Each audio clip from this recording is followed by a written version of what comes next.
कटघरे में खड़ा ये जो शख्स है, ये इस लड़की का बाप है। ये अपनी बेटी की शादी करना चाहता है, लेकिन शादी से पहले इस लड़की की कुछ फिजूल सी शर्तें हैं। शर्तें नहीं, पागलपन है। पागलपन? लाखों करोड़ों रुपया लोग शादियों में खर्च करते हैं, क्या वो पागलपन नहीं है?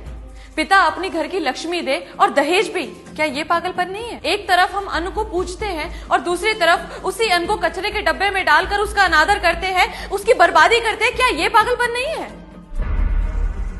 शादी शादी ना होकर एक स्टेटस सिंबल बन गया है। जिसके पास जितना पैसा उतनी पैसे की बर्बादी। लाखों रुपया शादियों में खर्च कर देंगे, लेकिन वहीं अगर आपकी शादी में एक गरीब आदमी आकर खाना खाता हुआ पकड़ा जाए तो उसे मार पीट कर इतना जलील किया जाता है कि मानो आपकी 4 चांद लगी शादी में उसने एक धप्पा लगा दिया। ऐसी शादी को मैं शादी नहीं मानती हूँ जज साहब। इसलिए शादी के लिए मेरी अपनी कुछ शर्तें हैं। क्या शर्तें हैं तुम्हारी? शादी में दहेज न दिया जाए। लेकिन दहेज तो लड़के वालों ने मांगा ही नहीं है जज साहब। AC, cooler, TV, washing machine, 5 lakh रुपए और एक गाड़ी, ये सब क्या है पापा? ये सब बेटी हम तुझे दे रहे हैं, लड़के वालों को नहीं। ये आप इसीलिए कह रहे हैं ताकि समाज आपको ये ताने ना दे कि आपने खाली हाथ अपनी बेटी ससुराल भेज दी। और क्या शर्तें हैं तुम्हारी?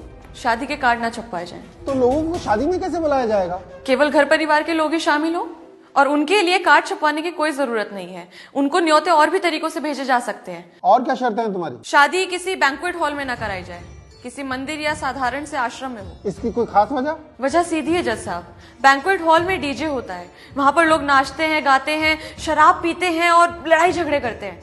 मंदिर में ये सब नहीं होता। वहां डीजे का शोर नहीं होता, वहां घंटियों की मधुर ध्वनि होती है। वहां पर शराब नहीं होती, वहां प्रसाद होता है।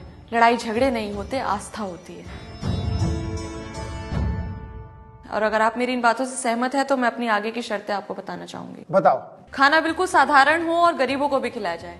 किसी के साथ भी पैसे या किसी भी वस्तु का कोई लेन देन ना हो। इन शर्तों के साथ कौन शादी करेगा इससे? अगर मेरी शर्तों में आपको कोई गलती, बुराई या त्रुटि नजर आ रही है तो आप मेरा विरोध कर सकते हैं। मुझे कोई आपत्ति नहीं है जज साहब। लेकिन क्या तुम्हें लगता है कि तुम्हारे ऐसा करने से लड़के वाले शादी के लिए हाँ बोल देंगे? पता नहीं जज साहब, पर मैं इतना जरूर कहना चाहूंगी, अगर वो ना करते हैं तो मुझे इस बात का जरा भी दुख नहीं है।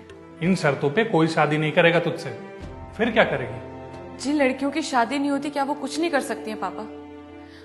आपको तो मुझ पे गर्व होना चाहिए कि मैं समाज के उस बदलाव के बारे में बात कर रही हूँ जिससे दहेज, घरेलू हिंसा, आर्थिक समस्याएं जो शादी में रुकावट पैदा करती हैं, उनको जड़ से खत्म किया जा सके। ये सामाजिक संतुलन की एक सीढ़ी है जज साहब। और मैं कोर्ट से ये अपील करना चाहूंगी कि शादी के लिए कुछ ऐसे नियम, कुछ ऐसे कानून बनाए जाएं जिससे समाज की ये कुरीतियां खत्म हो।